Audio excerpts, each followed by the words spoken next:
Hannah got up and played a song on her own, on an acoustic, like her own song. And I was sort of completely blown away by her voice and how she played guitar and everything. And then flash forward to like 2 years later, I got a job in a bar that Hannah was already working in. I didn't know. And I was like, oh, I remember you. You were really, I've heard you sing. You're like incredible. That's a pickup line if I've ever heard one. And it worked. It did. Yeah. And then like, so I sort of just pestered her to sort of, she obviously had no idea if I was like any good, but I knew that she was good. Does she have any idea now? Has that changed? He's okay. He's okay. So yeah, so that was just sort of started after a few months. We started like playing together, didn't we? We did, and, yeah. It was very slow at the start. This was 2016, 2015 or something. Yeah, something like that. Yeah. Long time ago now. Yeah, and then that was just started building it from there, really. Now, Hannah, I think I read somewhere, and I don't always believe everything I read, but that you were a little nervous about sharing some of your writing, your lyrics with Craig. Yeah, definitely. Just nervous playing in front of him, really, and in front of anybody. It wasn't, not particularly Craig, just anybody. But it's because Craig and I started playing together, But yeah, really nervous. Right. So, go ahead, please. Yeah. I was going to say the first couple of times we met up and played, we'd have to like stop quite a lot, and then we'd like stick a pin in it and go, okay, tomorrow we'll do it tomorrow. She's going to sing in front tomorrow. It'll be tomorrow. It's like that for so long. What's interesting for me as a listener and somebody that listens to an awful lot of music is that there is a confidence that comes through with what both of you are doing, and in your vocals and in your writing. It to me, it really sort of comes to the fore. There's a sort of an earnestness there. There's a realness that comes through, coupled with a confidence. Have you thought about that? No, not at all. No, thank you though. That's a massive compliment, isn't it? Thank you very much. That's lovely. But let's get back to the earnest bit again, because from your guitar playing and your singing and just the combination and the arrangements, one, and I want to get to that in a minute. So let's take first of all the two parts of you together. It works so incredibly well, but on paper it might sound like, "Woo, this is a little different. This is a little odd." Talk to me about how it came together, doing exactly what you're doing. Well, it very much started, isn't it? Like I would show you a song that I was working on at the time. Yeah. And then Craig would say, "Oh, that's good. It reminds me of this artist." And then he would put an artist that I'd never heard of and be like, "Oh, okay, that's cool." And then you would join in with your guitar and enhance what was already there. Yeah. But I think it is that sort of combination that makes us sound, obviously that's true with every band, but like the sort of like 70s kind of like fingerpicky sort of guitar thing that I do, and then you're sort of very honest, very simple what I do, isn't it? Well, no, I mean like in terms of like your writing and your vocals and stuff, it's that 90s very very earnest, very honest writing. And that's sort of the blend that sort of hopefully makes us what we sound like what we do. Hopefully, yeah. Craig, you just mentioned about the 70s kind of thing and guitar. Yet, for me, at the same time, it's very modern. It's very now. It sounds absolutely perfect for here we are in 2021. To me, it's got a real sort of modern feel. That's the best way I can put it. It seems like it's not like you're going against a wave of electronica so much as you're coming to the fore with just music that's got. See, for me, music has to have passion. It's got to have soul. And the two combinations of the combinations of the guitar and the arrangements and the vocals, it just blends together so incredibly well. Oh, thank you. Thank you so much. Thank you. That's yeah. Thank you very much. We So do always say, oh, sorry. Yeah, no, go ahead, please. Yeah. I was just going to say what you were talking about passion then.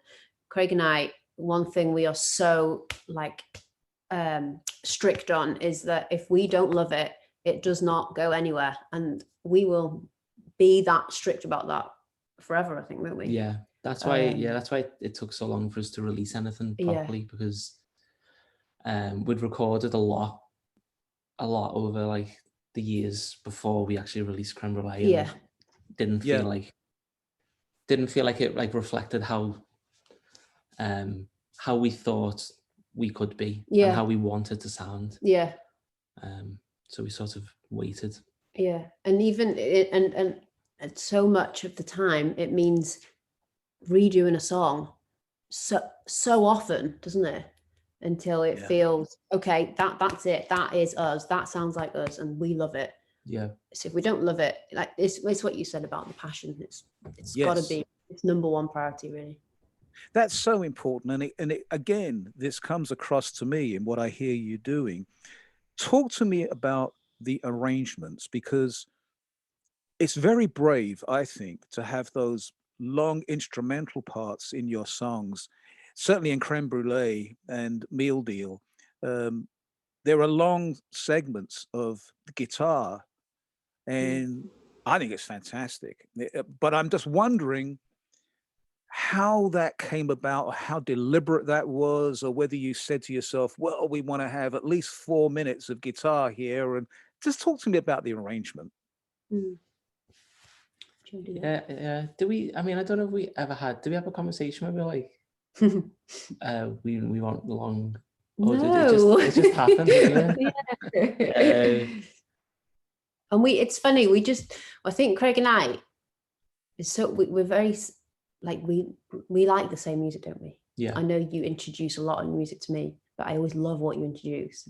So, but we always like feel the same thing. Like earlier when we were doing that song, we're doing a song earlier, practicing here, and it has an end to it, and the end goes on. But every single time we play it, Craig and I stop in exactly the same place. Yeah. And we don't look at each other. We don't nod to each other. I've noticed we just naturally fall into it.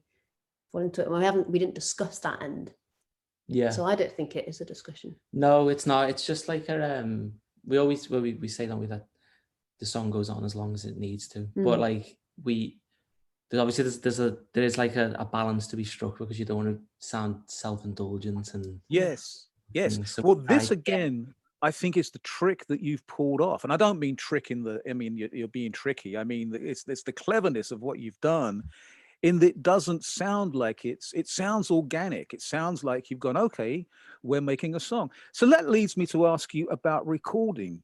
For instance, and we're going to play it in a moment, Creme Brulee. That song immediately, just right from the very first moment it begins, it just makes you go, whoa, what? And you pay very careful attention. Thank you. It has a very sort of immediate feel to it. It sounds like you were in the studio and there's a couple of microphones there and you did it. But was it that simple, or did you have to do a number of takes to get it? Because you talked about getting things right. Yeah. Well, that's actually something that we've kind of changed for we're going to change when we record for the album, because obviously we didn't have like we'd have to hire out a studio to record drums and bass right at the same time. So that's what we did for that, wasn't it? And then a lot of like the guitars and the synths and obviously the vocals and stuff were recorded after all that. But still trying to make it sound like really organic. And now we really love like capturing like live moments, don't we? We do, yeah. Mm. And like it's like music is to us is like a performance between people, not just part. Well, this is good, because now I want to ask you about performing live. Have you performed live very much? Not really, no. Yeah. Before we were doing it quite a lot, wasn't we? Yeah. Like this is like going back like 3 years. Yeah. Isn't it? But we found that in Liverpool and stuff, we were just playing the same venues to the same people. So that's when we sort of decided we're going to focus on recording the best thing we can, and hope that then will can take us to the next level. And thankfully it kind of worked. Thankfully. Because we see lots of bands sort of like when they first start playing live, there's like a little bit of a spark, a little bit of like a buzz about them, and then if you play the same places and to the same people for long enough, that just fizzles out and dies. Really didn't want that to happen to us. You've got to, it's tricky, that, isn't it? Because that was our decision, but it's about, you don't want that to sound like you think you're too good for that, or like you're arrogant or anything, because it can come up like that, can't it? Yeah. But we obviously don't think that. But it's you've got to make that decision, haven't you? Yeah. It's a decision you've got to subconsciously make. And like obviously a lot of it is like, again, is like luck about who hears your music and all those kind of things. So yeah. Good. Let's take a little break. Lots more questions, but let's play some music. I want to play, if you don't mind, I want to play Creme Brulee towards the end of our conversation, because that's just, I think it's the big standout one. It's all standouts, but why don't you, we've already played Meal Deal. Why don't you choose a cut that we can play? There's 1, 2, 3, 4 more to choose from. So, this is fun. Yeah. No, you choose. No, go, you choose. No, both choose it. You're the king. No. The king decides. Go on then. No. We'll do this. Yeah. Okay, please may we play The Sea Has Stretch Marks. I'm glad you said that, because I love that. Yes, the sea. All right, so we're going to play The Sea Has Stretch Marks. This is King Hannah right here at Life Elsewhere. This is great, you two. This is just fantastic. So we're, edit that in, and then we come back out of it and we'll talk some more. Woo! Okay, cool. This is fun. Yeah, this is nice. I'm really enjoying this. Okay, stand by. Thank you. This is Life Elsewhere. I'm Norman B, and that was King Hannah with The Sea Has Stretch Marks from their EP. It's actually, it's more like a mini album, which is titled Tell Me Your Mind, and I'll tell you mine. Ooh, I love that. So let's talk about the titles. We have to talk about the titles, not just the title of the EP, the mini album, but also the songs we've got. And then out of nowhere, it rained. Meal Deal, Bill Tench, Creme Brulee, the one we just played, The Sea Has Stretch Marks, and finally Reprise, and in parenthesis, Moving Day. These are intriguing names, and I'm not sure that any of them actually appear in the lyrics to the songs. So talk to me about the songs and the titles. I never realized that. Yeah, did you? I don't think I did. Actually, Meal Deal does. Meal Deal does. Meal Deal does. You might be right there. Yes, I think you are right. Sorry about that. Yeah. First one. I think Meal Deal actually has the title almost. It's a Tell Me Your Mind. You almost say that in the song, Tell Me Your Mind and I'll Tell You Mine, I think. But anyway, yeah. So just give me an overview on the titles and the lyrics. Oh, should we do it in? No. Yeah. So the titles, when we are like mixing them and recording them and all that, they have sort of stand-in titles, which are like, so Bill Tench was Paris, obviously, as you mentioned, Paris. But I think by the time we've finished with them, we're sort of sick of mentioning those titles, and also they're quite sort of obvious and a bit boring. Yeah.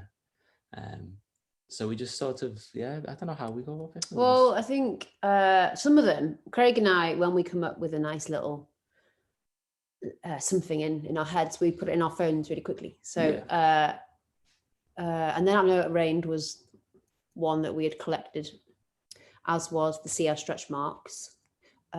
Because Craig and I, the view out of our apartment, we look onto water, and the water always looks like it's got stretch marks on it. So that's where that one came from. Yes. Bill Tench, you say Bill Tench. Bill Tench came because we were watching Mindhunter, and he's a character in Mindhunter. Yes.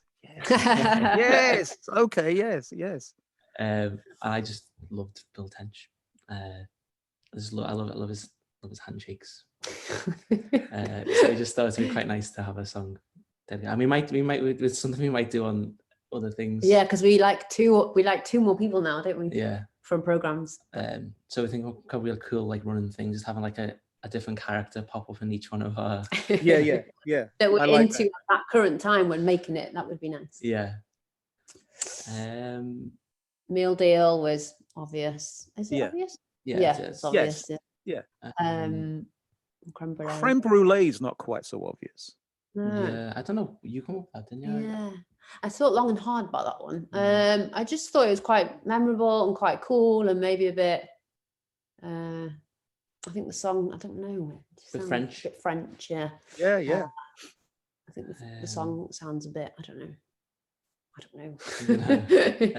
And then Reprise was because it's that song is pretty much constructed from parts of the other songs that we like sort of use different effects on and sort of treated differently. So that was sort of like a reprise. That was like it's a celebration of the EP ending with parts from that you've already heard, but in a different sort of like construct. And we also ended it with the moving day, brackets moving day, because that's what Meal Deal is all about. So we thought that was a nice way to conclude. So we were like to an end. Yeah, a lot of when we were mixing it, we were trying to find any flat, wasn't we? And so that was like a theme sort of throughout the EP. Yeah. You know what's nice for the listener, I think, is you have to make your own mind up about what they're all about, what the songs are all about. And every time I was just listening before we got to talk, and it's just great listening and you going, okay, what does this mean? What does that? I love that. Now I'm going to ask you a question which may sound a little, I'm just going to ask it. So, Creme Brulee in particularly, when was that recorded? I mean, what time of the day was it recorded? Would have been daytime. Was it? Yeah. It would have been. Yeah, it would have been.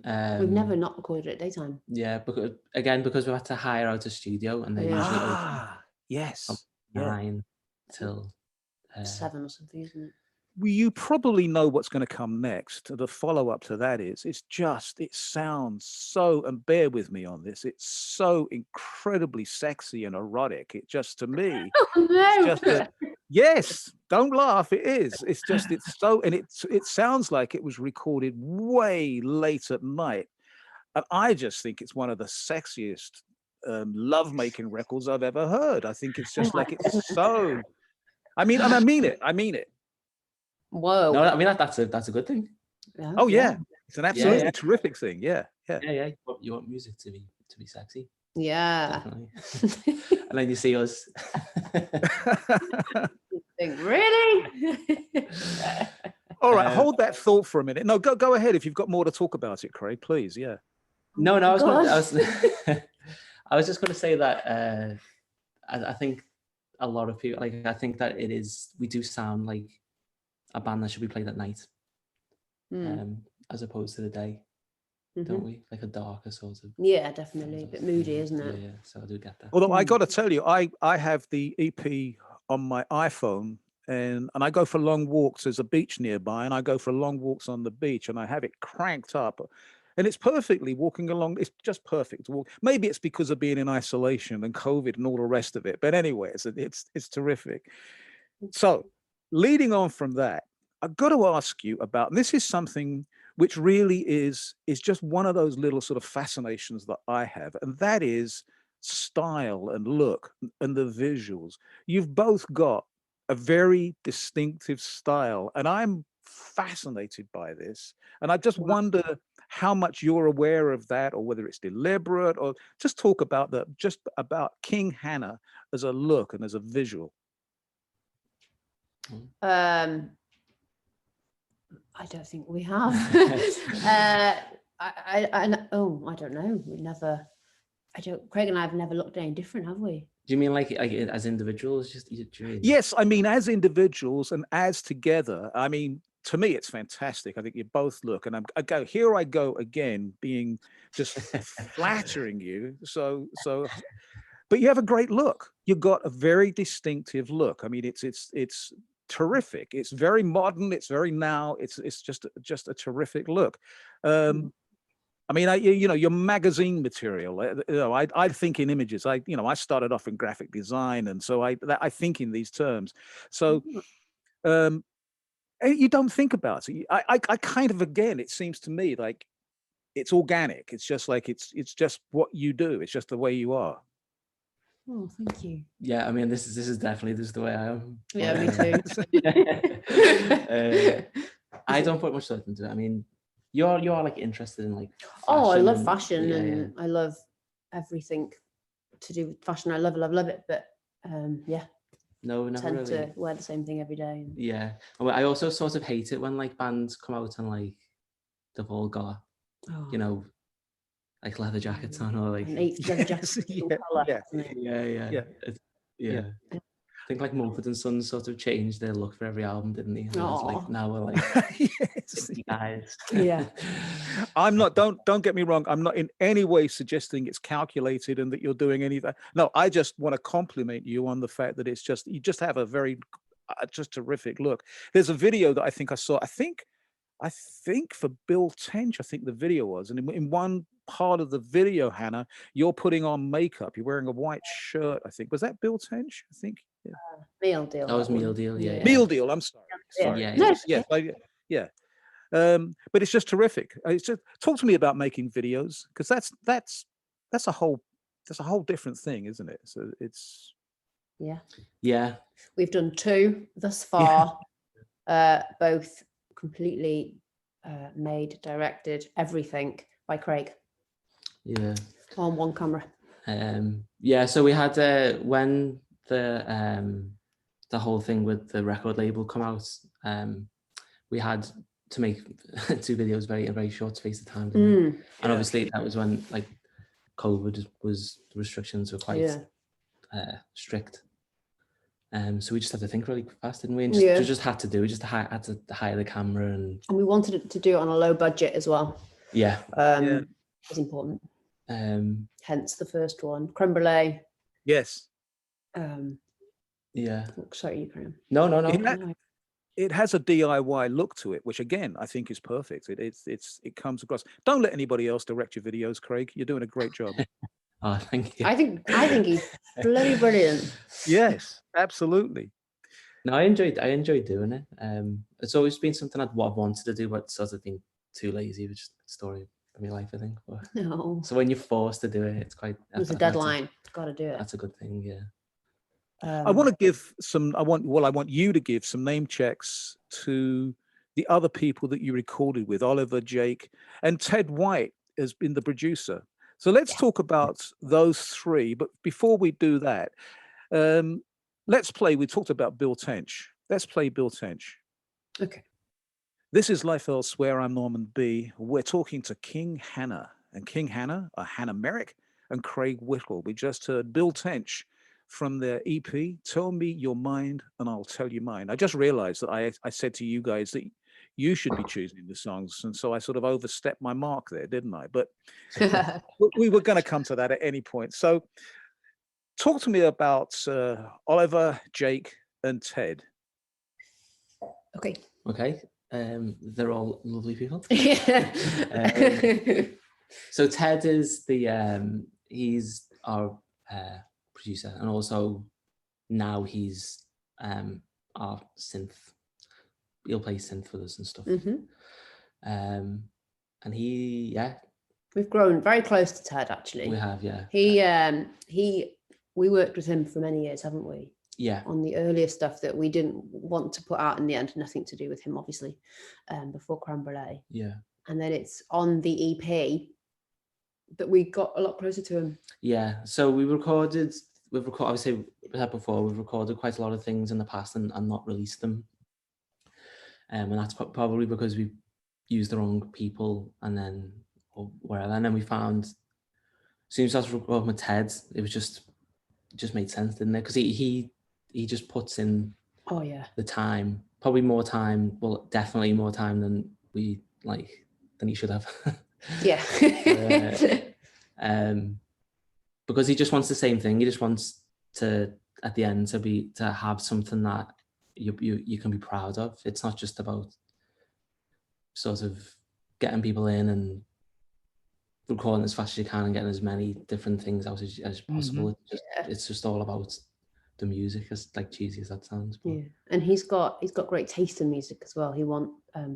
He is like the mad synth man, isn't he? Yeah, he loves noise and mad weird scientist. noises. Yeah, he's our mad scientist, which we need. So. Yeah, and he's like this sort of the like exploration of music that's the fun part, isn't it? When you're in a studio and you're making music, that should be the fun part. Yeah, and with Ted, it is. And it's lovely that we're able, because in the past, Craig and I, you said it, but we've done we might have recorded a song over one weekend, and that we just don't like working that way, do we? We like to take time on songs. And Ted is the same. Yeah. So it's great. Going into the studio there's a whole different thing to being live up on a stage, or just being in your bedroom or wherever, singing with one another. There's an ambience that studios sometimes you have to bring it in yourself, light a candle, put a rug down, I don't know. So everybody's got their own little sort of motifs that they use. What does King Hannah use? What do you have? What's works for you being in the studio? I mean, I think it's just so we have our own space now. Yeah. That we have everything sort of set up so we can just go in there every day and chip away at stuff or whatever. I think that's the most important thing. Yeah, that's it. Definitely having the time to do it. It's almost like having access, isn't it? Yeah, like it's like having like a second home. So it's almost like an extension of your bedroom in that respect, because you're not hiring a studio for like 2 days and you're not thinking, right, I've got to record everything in these 2 days, and the pressure that comes with that I don't think is a good thing. I don't. Not for us anyway. And you are very much, sometimes you'll go into the studio and not really have your guitar part that you're going to do, and you'll do it there on the spot. Yeah. But that's your way of doing it. Not always, but sometimes that's the way you like to do it, isn't it? Yeah, but if you have to hire a studio, obviously studios are really expensive. Yeah. Then you sort of feel pressure to have everything prepared beforehand and have the song sort of completely, like airtight. And that's not. I don't think that's like a. That's not right for us. We need to be able to like let things swing and things. You're watching the clock the whole time. Yeah. Yeah. Yeah. Exactly. Every minute there's another pound going by, right? Yeah. Exactly. Yeah. Yeah. And then you're thinking, I don't like this. And you're thinking, but I have to like it because I paid for it. And then you're thinking, does the recording engineer want to go home for tea now? And then we're not done. And then you stop for lunch and you think, oh, I haven't got time to stop for lunch. I don't really want lunch. Yeah. Yes. Yeah. So we just don't have that. So access and time is our thing, isn't it? Yeah. I saw a video of you two doing Blue Christmas, which was so cute, so nice. And I mean that. I don't mean, it was. Talk to me about that. Yeah, so that was in this room, wasn't it? That was just a little Christmas thing. We just wanted to do our little nod to Christmas, didn't we? Yeah. Because we love Christmas. We love Christmas songs. And we love singing together, don't we? We love singing together. Don't really do a lot of it in the band, do we? No, we don't. So covers are a good way for us to sort of harmonise. Yeah. It's nice. Yeah. This is great because you keep leading into where I was going. So the reason I asked about that was that your harmonizing together was absolutely spot on. And I was wondering whether for whatever you go to next, your next recording, there'd be more of you singing together, more harmonizing. I mean, I think there probably will be. Probably. Yeah, yeah. Thing is, we don't do like harmonizing songs, do we? They're never like, you know, like that song was perfect to harmonize on because it's so lovely and like held notes, and don't really do that on our stuff. But there's definitely, they don't have to be perfectly long held notes to harmonize be on anything.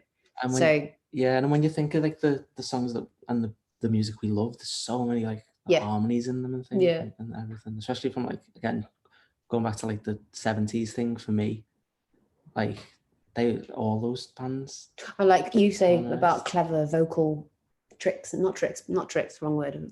Vocal ideas. Definitely, yeah. I think it'd be a shame because our voices do sort of sound okay together. So they do. Yeah, it could be a good thing. Me too. Let me sing. So Craig, I mentioned that I really don't like doing the train spotting thing, and by that I mean talking about what influences you and da. But on a couple of times now, you've mentioned about the 70s and Hannah mentioned about the music that you have played. What was it? What kind of music? I'm going back on what I said now. What kind of music was it that Craig played for you, Hannah, that you enjoyed, that you weren't familiar with? Well, like the recentest one is Sun Kill Moon, who I now absolutely love. Smog, absolutely love Smog. Yeah. And Bill Callahan, who I know is Smog. They're the recentest ones. I'm really bad at maybe I'm not. Maybe I'm being a bit harsh myself, but I listen to a lot of the same my favorite artists all the time, and whereas you're far better at finding new music than I am. New music that was made in well, it's new to me. New to you. But I love 90s music naturally. So when Craig plays all this 90s stuff, I don't know. Yeah, they're the ones at the moment.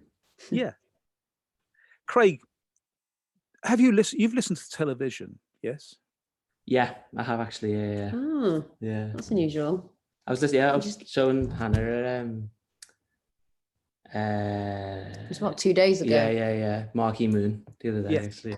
Yeah. Well, you know where you probably know where I'm going with this, and I don't think you're being influenced by Marquee Moon as such or television, but there is something there. What I love, Marquee Moon stands up there as one of my all-time favorite albums. I'm just wondering about that style of the dueling guitars and those wonderful, almost like jams going off. There's a little element of that coming through in King Hannah. Well, thank you. I mean, television are a band I've sort of only very recently sort of got into. I'd heard like a few songs, but yeah, I mean, I that album's incredible. I wish I could take you back in time and take you to CBGB's down in the Bowery in New York. Many years when I first saw television. This is ancient history. Yeah, so you would love that. I think. Yeah. I would. I mean, the guitar work on that album is insane. It's insane. Yes. Like the rhythmic sort of harmonies between different parts and the way they all fit together is just For my music nerds out there, Craig, just give us a little taste of your favorite guitar or what you use, or just something about because we have a lot of listeners that are really into what musicians use, what musicians play, just a little insight. No one's ever asked me that before. No, they haven't. So I use the guitar now. It's just a modern Telecaster, but it has sort of cheap P90 pickups in, so it's not the usual sort of single coil things. But I just got it because I tried loads of them out, and maybe I think because it sounded a bit muddy and a bit cheap, that's probably why my ears sort of went to it. I thought that the other Telecasters were sort of too sparkly, and I don't want to sound sparkly, so I think I'm just attracted to sort of cheap gear that doesn't quite sound as good as it should. Yeah. Yeah. Am I right in thinking that you're not using a big barrage of effects pedals? Not a lot, no. I do Yeah. have a lot of effects pedals just because I like them. But the sound usually just ends up being um like the amp, like my Fender like deluxe reverb amp, and then a little bit of overdrive and a little bit of uh reverb. Like there's really not much. I think the less things you have on it, the more sort of present the guitar sounds, and that's sort Yes. of what you want. Yes. And plus, we have enough ambience going on with synths and stuff. I think live when we used to play live back in the day, Mm. yeah, I used to have to because we didn't have a synth player, I'd have to have a lot of effects that sort of filled a lot of space and a lot of beds underneath the song. But now that we can just do that with an actual synth, Yeah. I can sort of have a lot more like freedom on the guitar, which is cool. Yeah. Now let's turn it over to Hannah. So for you, Hannah, Mm. like here I am with my microphone, and I've been sitting behind a microphone for years, and Yeah. there's that thing where you know about how it sounds, about your voice with a microphone, and there's certain microphones that sound different, and just the way you work the microphone. For Hannah, is that something that you're conscious of? Is it something that you think about, or do you just get in front of the microphone or behind the microphone and just do your thing? Well, it took a while, or it has taken. It's still, well, we've kind of sussed it now, haven't we? Like microphone techniques and what works best, and I think we're still probably learning that. But no, Ted's really like, because he's so particular about that, isn't he? Yeah. Like he was really keen to find the microphone that works for me. Yes. Yeah. The one we've been using lately is pretty good. Yeah, that's the one. I think we Which one? It's the Shure SM7B. It's just like the sort of one that everyone sort of uses. That's the one we're using for the album. But we really like it, don't we? Yeah, because it's very like sort of durable, isn't it? So you can sort of like sit wherever you want and hold it. And, so far so good. Yeah. I've got to ask you about the future, and when I say it, I've got to ask you, is because for a lot of listeners, it's going to be a new act, new sound. So people are then going to want to know more. They want to hear more. So what's going on for King Hannah for down the road a piece? We're making our album at the moment, which is very exciting and dreamy, isn't it? Yeah. Dream come true. So that's what we're doing, and we'll be playing some shows. We're still waiting to hear if they're confirmed. Release a few singles throughout the year. That's what we're doing. Because once the COVID thing hopefully we've got it under control and you can get out and about, I guess you're looking forward to that, to doing some live shows and traveling around. Yeah. Oh, very a lot. Yeah. Really looking forward to going into shops and finding the vinyl. That's what I can't wait to do. Yeah. Yes. Yeah. Because it's out there and we can't go into a shop and look at it. Like that's something you think about, isn't it, when you're a kid? And it's now happening and we can't go see it or hold it or like have your picture with it. Yeah. Right. Yes. That's like a whole different angle, but everything can't wait to do that. Yeah, everything that's happened has sort of happened in like with the EP and everything coming out. It's like crazy. Our lives haven't changed at all because we've just been in this flat while everything's been happening in the world.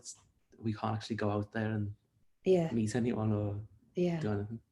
Looking forward to like meeting people as well, because we get so many people getting in touch with us and like saying nice things, and it would be nice to actually meet people and say thank you for your support. Because you can't, Yes. Yeah. We're really grateful, really grateful. Yeah. Well, we're very grateful that you've put out this EP and just terrific music. I'm looking at the time and I'm thinking once we edit the music in, we're going to be really up against the clock. So let's see if we can't squeeze in two. I don't know. Let's see. We might have to edit them down or something. But what did we just play? We played the sea has stretch marks. I think no, we didn't. We played Bill Tench. Bill Tench. That's right. Yes. Okay. As I said, I want to play Creme Brulee as taking us out of our conversation. So what we got left? We got the first track, which is very short, and then we got Reprise, Moving Day. Shall we play that? Yeah, go on. Yeah.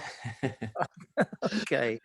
This is Reprise, in parentheses, or as they say in the UK, brackets. That always confuses people. When you say parentheses, people in the UK go, what? What's the parents who? What?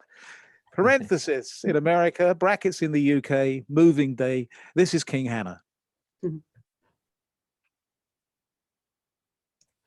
My guests are King Hannah, Hannah Merrick, and Craig Whittle. King Hannah is the name of their band. From their EP, Tell Me Your Mind, and I'll Tell You Mine, that was Reprise, Moving Day. Got to ask you about the name, King Hannah. Love it. Don't really think there's any explanation is needed, but I've just for the sake of people out there that I know are going to write to me and say, well, why King Hannah? I can see his name's not King. Well, so why King Hannah? Yeah, it was a name I came up with years ago before we were a band. And it was the early days where I used to show Craig my songs. And I was like, oh, I really want a band, blah, blah, blah. And then it slowly just sort of formed as a two, as opposed to a solo sort of thing. So that's where it comes from, to be honest. And we liked it so much. And it's just, but there's no like hidden secrets or meaning to it or anything. Just, and people ask you about it, though, I'm sure. Yeah. They do. Yeah, not massively actually. I think not crazy. I think it comes up quite a lot. All right. Okay. Would you like to tour in America? Yes, please. Yeah. I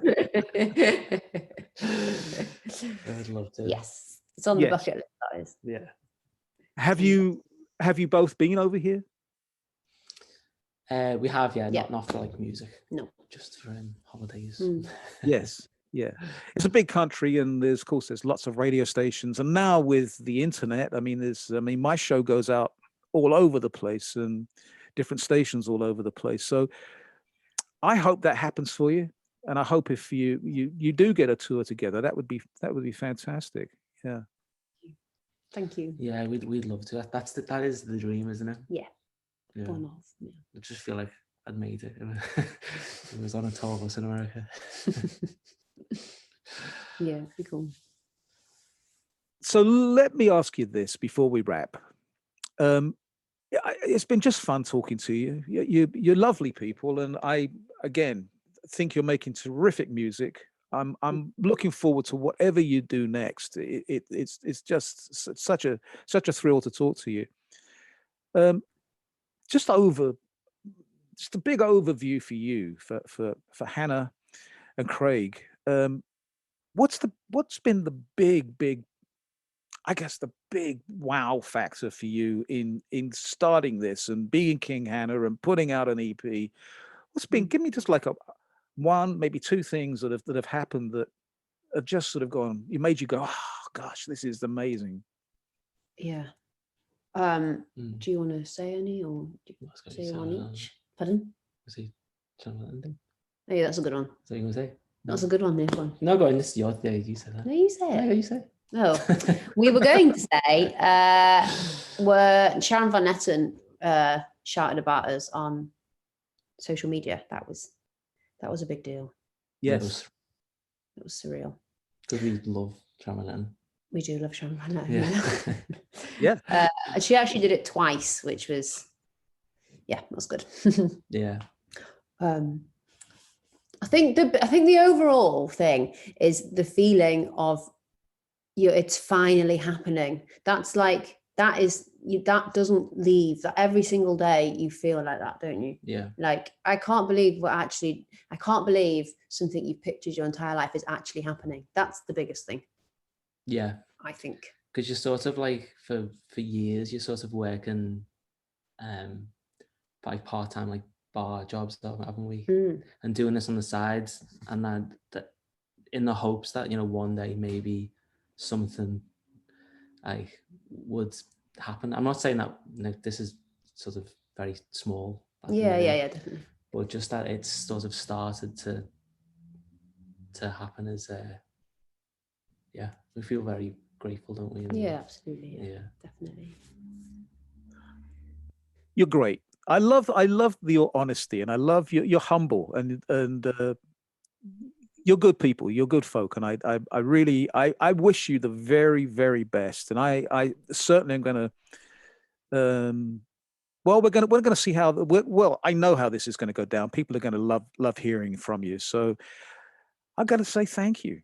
I've really enjoyed chatting with you. I would love, and I this is something which I say when I don't say things that I don't mean, but stay in touch. Let's get you back on when you got the album out, or get it ready to come out. Let's just chat to you some more. And if you got anything you want to share with us, let us know, because we'd love to talk to you again. Oh, thank you I would so love much. to, yeah. Thank you so much for having us on. Thank you honestly. so much. Absolutely. I have been Yes. talking to Hannah Merrick and Craig Whittle. Collectively, they're known as King Hannah. Their EP, if you don't have it in your collection, you certainly are missing out. It's called Tell Me Your Mind, and I'll Tell You Mine. I'm Norman B., and this is Life Elsewhere. Thank you, you two. Thank you. Thank you very Thank much. you very much.